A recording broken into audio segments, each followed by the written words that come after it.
Hi friends, good morning. আজকে চলে এসেছি তোমাদের কাছে একটা নতুন ভিডিও শেয়ার করতে। আজকে আমি যেখানে এসেছি সেটা হচ্ছে বৈদ্যবাটী। এখানে আছে শ্রী গৌরীয় মঠ। আজকে চলে এসেছি মঠে। তোমরা মঠও বলতে পারো, এটা মন্দিরও বলতে পারো, কারণ এখানে অনেক অনেক ধরনের অনেক ঠাকুর রয়েছে, সবকিছু মেলানো মেশানো, এবং এটা মঠও বলা যেতে পারে। এখানে কিভাবে আসলাম, আর এখানে কিন্তু ভোগ দেওয়া হয়, ঠিক আছে? সব কিছু তোমাদের জানাবো, তার জন্য আমার সঙ্গে থাকতে হবে। পুরো ভিডিওটা দেখবে, একদম স্কিপ করবে না। স্কিপ করলে কিন্তু তোমরা অনেক কিছু মিস করে যাবে। তাহলে বলে ফেলি, hi friends, welcome to Priya Das blogging channel. তোমরা সবাই কেমন আছো? নিশ্চয়ই খুব ভালো আছো, আর আমি তো খুবই ভালো আছি। আর খুব ভালো আছি বলে তো এত সুন্দর একটা জায়গায় চলে এসেছি। তোমরা আমার সঙ্গে থেকো, তাহলে তোমরা যদি সঙ্গে থাকো, আমাকে সাপোর্ট করো, তাহলে তোমাদের জন্য নতুন নতুন অনেক ভালো ভালো ভিডিও আনতে পারবো। তাহলে চলো আজকের ভিডিওটি শুরু করা যাক। হ্যাঁ, আর তার আগে বলে নিই, যারা আমাকে এখনো পর্যন্ত সাবস্ক্রাইব করোনি অথচ আমার ভিডিওটি দেখছো, তারা তাড়াতাড়ি করে সাবস্ক্রাইব করে দাও। তাহলে চলো আজকের ভিডিওটি শুরু করা যাক। তো বন্ধুরা, আমি চলে এসেছি শ্রী নিমাই তীর্থ গৌড়ীয় মঠের সামনে। তো চলো ভেতরে ঢোকা যাক। এইটা হচ্ছে মেন গেট। এই মেন গেট দিয়ে ভেতরে ঢুকবো।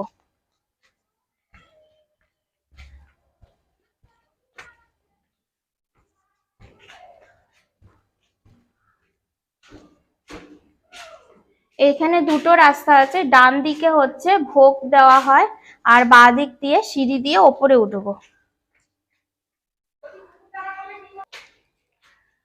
চলো বাঁ দিক থেকে ওপরে সিঁড়ি দিয়ে উঠি।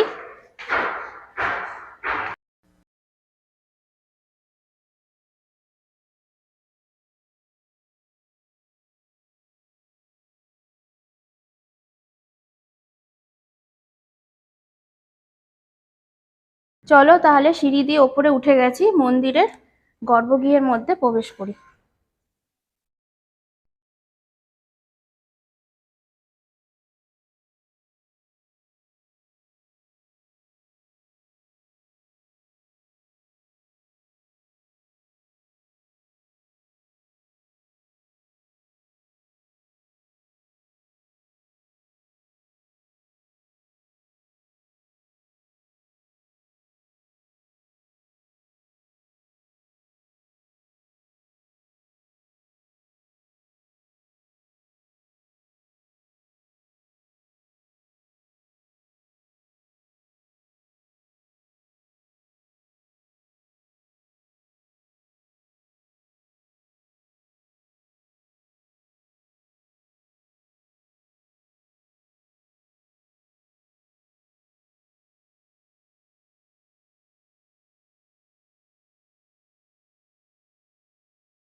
তো দেখো বন্ধুরা, গর্ভগৃহের মধ্যে রয়েছে শ্রী রাধাকৃষ্ণ মহাপ্রভু।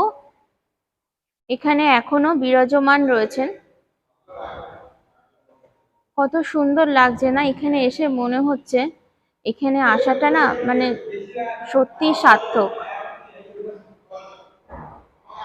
দেখে নাও, এখানে শ্রীকৃষ্ণের আবির্ভাব থেকে বড় হওয়া পর্যন্ত সবকিছু এখানে দেওয়া রয়েছে। এটাকে বলা হয় বাল্যলীলা। ছোট থেকে বড় হওয়া পর্যন্ত এখানে রয়েছে শ্রীকৃষ্ণের আবির্ভাব, নন্দালয়ে গমন, পুতনা বধ, মা যশোদা শ্রীকৃষ্ণের নিজ গহরে ব্রহ্মাণ্ড দর্শন করিয়েছিলেন, সেই দৃশ্য এখানে ফুটিয়ে তোলা হয়েছে।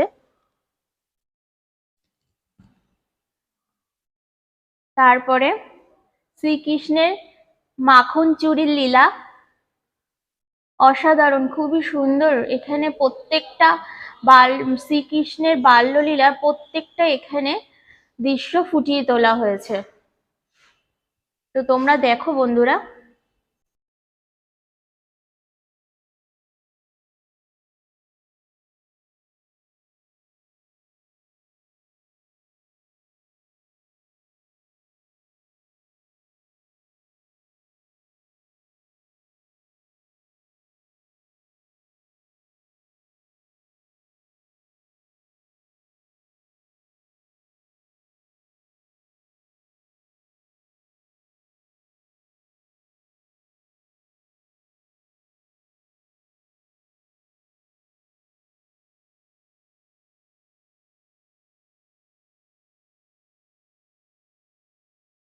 তো দেখো বন্ধুরা, এখানে আমি এই মঠে আমি এসে অনেক কিছু জানতে পারলাম।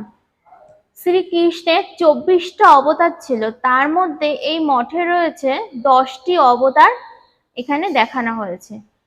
এই যে অবতারটি তোমরা দেখতে পাচ্ছ, এটা হচ্ছে শ্রী মৎস্য অবতার। এই অবতারটি হচ্ছে যে শ্রী কুম্ভ অবতার। তারপরের অবতারটি রয়েছে শ্রী বরাহ অবতার। তার পরের অবতারটি রয়েছে শ্রী নৃসিংহ অবতার। এখানে অবতার আছে শ্রী বামন অবতার। তার পরেরটি শ্রী পরশুরাম অবতার। তারপরেরটি শ্রী রাম অবতার।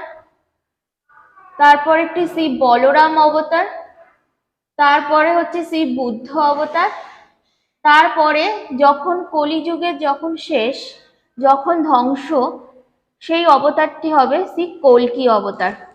তো কত সুন্দর এই মঠের মধ্যে শ্রীকৃষ্ণের সব অবতারগুলো শর্টের মধ্যে, যেটি 24টি অবতারের মধ্যে 10টি অবতার এখানে ফুটিয়ে তোলা হয়েছে। খুবই সুন্দর। দেখো এখানে শ্রীকৃষ্ণ কর্তৃক অর্জুনকে কুরুক্ষেত্রে গীতা উপদেশ দিচ্ছিলেন। আর এখানে যে মূর্তিটা দেখতে পাচ্ছ, এখানে তোমরা বুঝতে পারছো কিনা জানি না, এখানে কিন্তু এগুলো কিন্তু কোনো কাগজের নয়, এগুলো দেয়ালের সাথে রয়েছে। আমরা যে মূর্তিগুলো দেখি না মন্দিরের মধ্যে রয়েছে, সেই মূর্তিগুলোই। তোমরা কতটা বুঝতে পারছো জানি না। দেখো খুবই সুন্দর করে মূর্তিগুলো করা, আর খুবই সুন্দর ডিজাইন করে করা। এটা হচ্ছে শ্রী রামচন্দ্রের রাজ্য অভিষেক।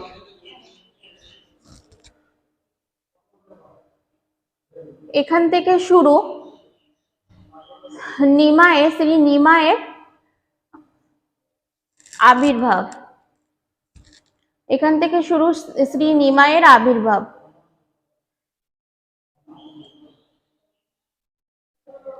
শ্রী গৌর আবির্ভাব। দেখো এটা কত সুন্দর লাগছে। ক্রন্দনের ছলে নিমায়ের হরিনামের প্রবর্তন।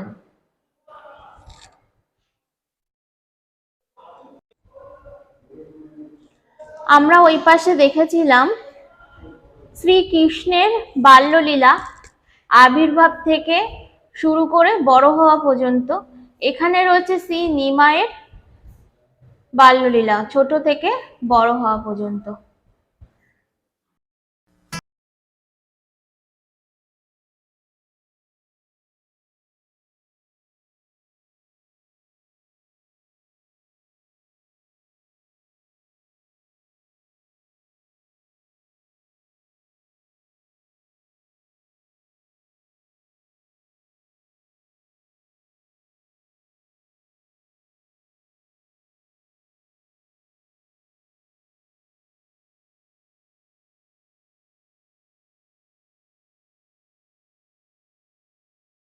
দেখো বন্ধুরা, এই মন্দিরের মেন আকর্ষণটা তোমাদের সাথে শেয়ার করা। এই মন্দিরের ঠিক পাশেই রয়েছে গঙ্গা।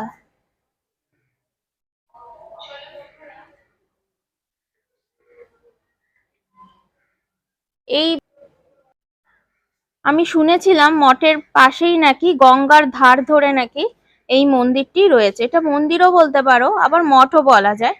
এটা অ্যাকচুয়াল মঠ আবার মন্দির। তো গঙ্গার ধার ধরে রয়েছে এই মন্দিরটি।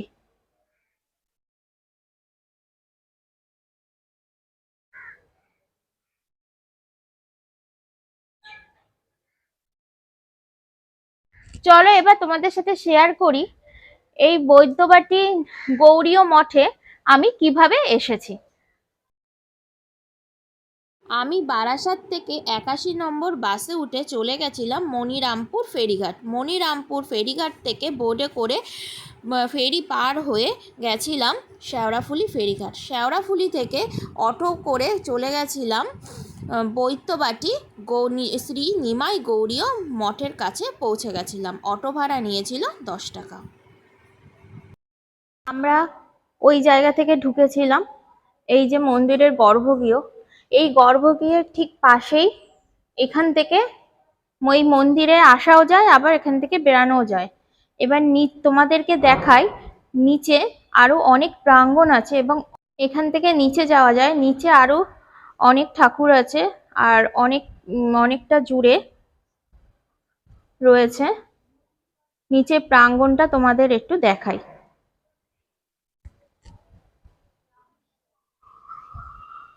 দেখো তোমরা, এই পাশেই রয়েছে হাতি আর সিংহ, খুবই সুন্দর। এই পাশেও একটা সিঁড়ি রয়েছে, ওই পাশেও সিঁড়ি রয়েছে। তো আমরা এই পাশে সিঁড়িটা দিয়ে নামবো।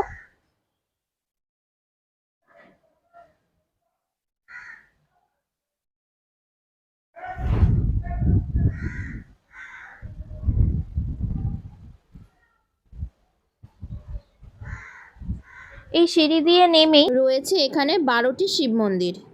দেখো, এটি হচ্ছে কেদারনাথ,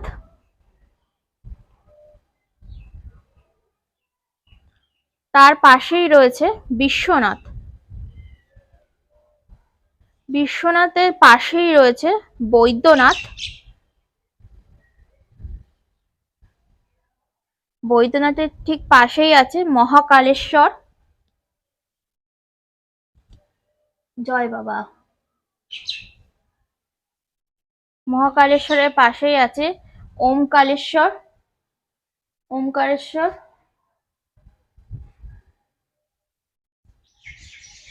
তার পাশেই আছে নাগেশ্বর।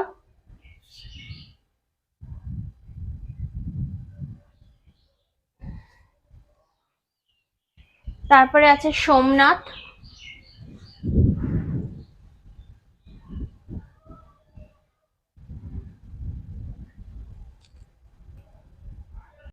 সোমনাথের পাশেই আছে ঘৃষ্ণেশ্বর।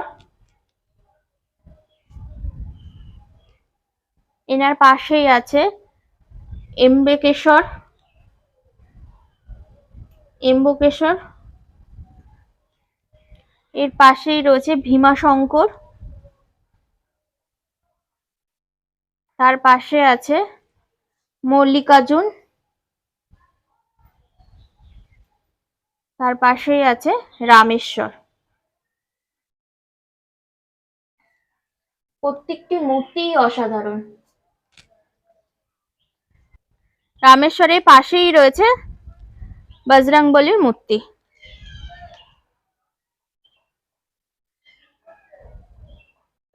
বজরংবলীর মূর্তির পাশেই রয়েছে শ্রী গোপীশ্বর মহাদেব। দেখো, তোমরা ঠিক করে দেখতে পাচ্ছ কিনা জানি না।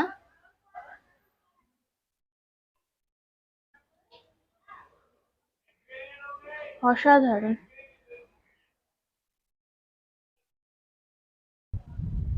শ্রী গোপীশ্বর মহাদেবের পাশেই রয়েছে শ্রী নিমাই পাদপীঠ। এখানে কিন্তু যজ্ঞ করা হয়। আর ঠিক শ্রী নিমাইয়ের পাদপীঠের ঠিক অপোজিটেই রয়েছে তুলসী মন্দির। দেখো বন্ধুরা,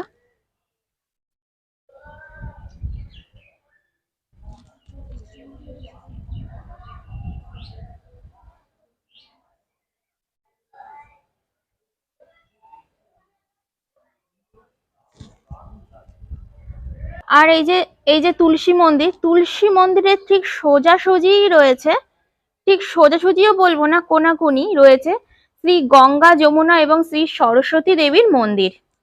চলো দেখো তাহলে।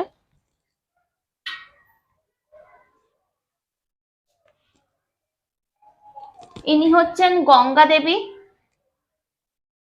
তার পাশেই রয়েছেন শ্রী যমুনা দেবী,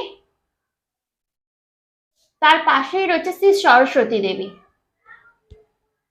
সরস্বতী দেবীর পাশেই রয়েছে শ্রী ভগীরথ। চলো বন্ধুরা, তোমাদের দেখাই শ্রী নিমাই পুরী যাওয়ার পথে যেখানে এসে বিশ্রাম করেছিলেন।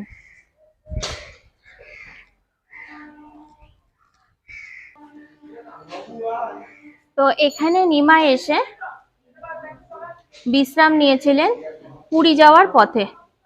তো চলো এটা তোমাদেরকে একটু দেখাই ভালো করে।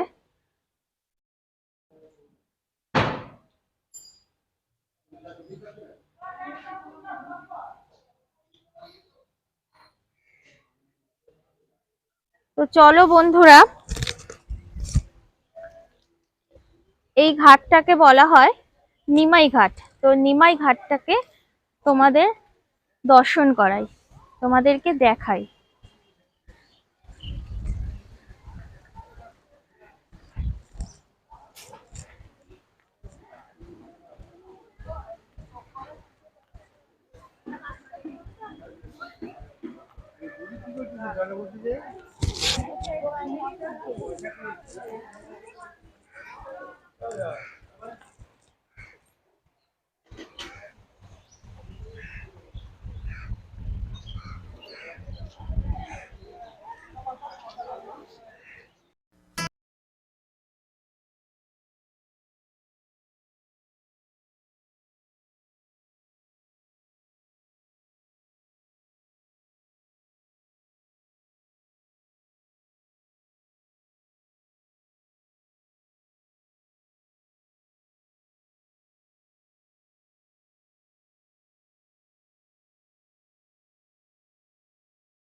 তাহলে বন্ধুরা, আজকের ভিডিও এই পর্যন্তই আমি শেষ করছি।